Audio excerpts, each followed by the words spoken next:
এরা হারের ভয়ে আতঙ্কিত। এখানকার যে কাঠমানি সিন্ডিকেট স্কোয়ার ফিট কাউন্সিলররা আছে, যারা মূলত পুলিশের উপরে নির্ভর করে লোককে ভয় দেখিয়ে রেখেছে, তারা এইসব করেছে। যারা করেছে আমাদের সিসিটিভি ছিল, আমরা ধরেছি এবং সামনে এনেছি।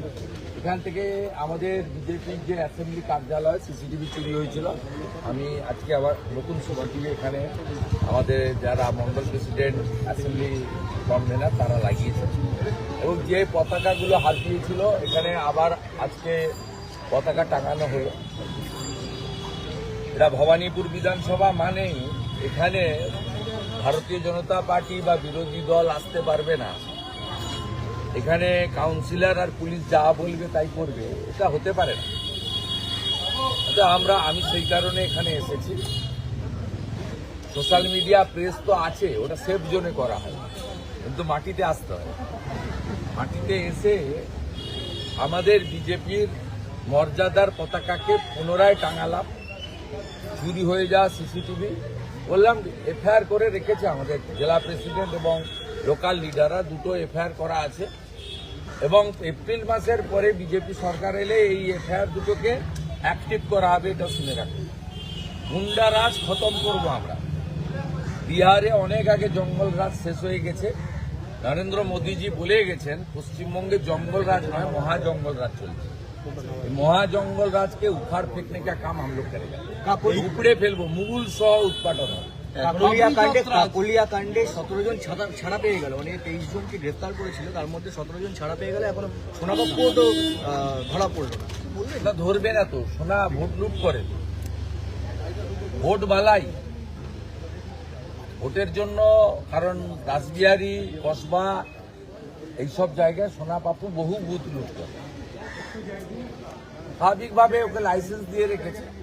আমরা কয়েকদিনের মধ্যেই ডিসি সাউথের অফিস অনুপম ভট্টাচার্য জেলা সভাপতি ডাকবেন, আমি থাকবো। আমাদের ঘোষণাই আছে, থানা করেছি, এরপরে ডিসি সাউথ করব। পরীক্ষার পরে মাইক চালু হলে লালবাজার অভিযান হবে। এই চত্বরে কুমারকে স্বর্গরাজ্য হয়ে উঠছে। 17 জন এই চত্বরে কুমারকে খুব অ্যাক্টিভ করা হচ্ছে তৃণমূল কংগ্রেস। কুমার এখানকার নামজাদা। আরে সব কিছু চলবে না।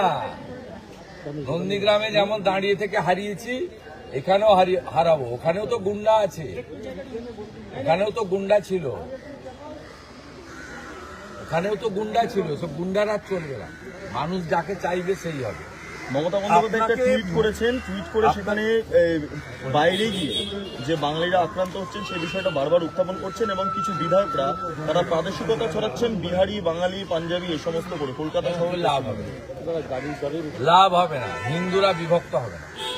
কোনো হিন্দু রাষ্ট্রবাদী এবারে বিভক্ত হবে না, ভাষার নামে জাতের নামে বিভক্ত হবে না। আমরা শুরু করি ভারত মাতা দিয়ে, শেষ করি ভারত মাতা দিয়ে। উনি যে চক্কর করছেন, এই চক্করে এবারে হিন্দুরা পড়বে না। ওনার আমলে কোনো হিন্দু, সে গুজরাটি হিন্দু হোক, মহারাষ্ট্রের হিন্দু হোক, ইউপির হিন্দু হোক আর বাঙালি হিন্দু হোক, কেউ ভালো নেই।